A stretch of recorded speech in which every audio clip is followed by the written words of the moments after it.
کے سجدہ ریز نہ ہوتا ہوگا تو وہ شرمندہ ہوگا اور اللہ تبارک و تعالیٰ کے عذاب کا مستحق ٹھہرے گا۔ لیکن جو انسان دنیا میں رہتے ہوئے اللہ تبارک و تعالیٰ کی بارگاہ میں حاضر ہوتا ہوگا، اللہ تبارک و تعالیٰ کی نماز کو باقاعدگی کے ساتھ ادا کرتا ہوگا، تو اس دن اللہ تبارک و تعالیٰ اس کو رسوائی سے بچا لے گا، اللہ تعالیٰ اس کو شرمندگی سے بچا لے گا۔ اور حضرات محترم، اور جس انسان نے دنیا میں رہتے ہوئے کبھی اللہ تعالیٰ کی بارگاہ میں اپنے سر کو نہ جھکایا ہوگا، اللہ تعالیٰ اس دن جو ہے یہ اعلان فرمائے گا کہ میری بارگاہ میں جھک جاؤ، تو اس دن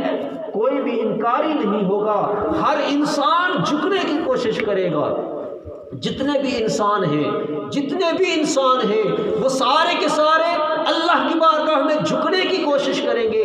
لیکن جھک وہی سکے گا جو دنیا میں اللہ کے سامنے جھکتا ہوگا، جو دنیا میں اللہ تبارک و تعالیٰ کی بارگاہ میں اپنی پیشانی کو زمین پہ رکھتا ہوگا، اس دن وہ جھک سکے گا۔ لیکن جس نے دنیا میں رہتے ہوئے کبھی جو ہے وہ اللہ کی بارگاہ میں سر نہیں جھکایا ہوگا، اس دن وہ کوشش بڑی کرے گا لیکن اس کا سر جھکے گا نہیں، گویا کہ اس طرح ہو جائے گا کہ اس کی کمر کے اندر جو ہے وہ لوہے کا راڈ پڑا ہوا ہے، اور وہ اس کو جھکنے نہیں دے رہا۔ تو اس لیے حضرات محترم، ابھی ہمارے پاس وقت ہے، اللہ تعالیٰ نے جو زندگی ہمیں عطا کی ہے اس زندگی میں ہمیں چاہیے کہ ہم اللہ کی بارگاہ میں جھکیں۔ ہم جو یہ تحفہ اس ماہ کی بابرکت رات کو اللہ تعالیٰ نے اپنے پیارے رسول صلی اللہ تعالیٰ علیہ وسلم کو عطا فرمایا، اس تحفے کی ہم قدر کریں، اس تحفے کی ہم قدر کریں کہ اس کو ہم پابندی کے ساتھ ادا کرتے رہیں، تاکہ کل قیامت والے دن اللہ کی بارگاہ میں ہمیں شرمندگی کا سامنا نہ کرنا پڑے۔ اور یہ جو تحفہ اللہ تعالیٰ نے اپنے محبوب صلی اللہ تعالیٰ علیہ وسلم کو عطا کیا ہے، اگر کوئی اس کو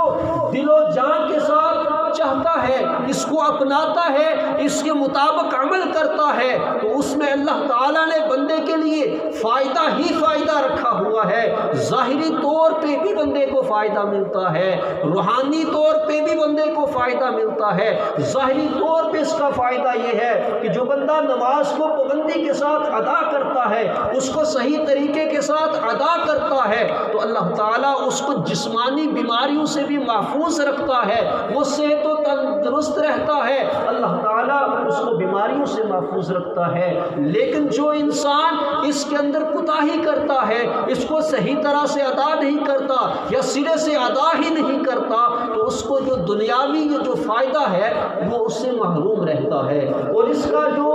باطنی فائدہ ہے، اس کا جو روحانی فائدہ ہے وہ یہ ہے کہ اللہ تعالیٰ ایک تو انسان کے گناہوں کو معاف کرتا ہے، اور دوسرا اللہ تعالیٰ اس بندے کے درجات کو بلند فرماتا ہے۔ گناہوں کو کس طرح اللہ مٹاتا ہے، آئیں سنیں، بڑی مشہور حدیث مبارکہ ہے۔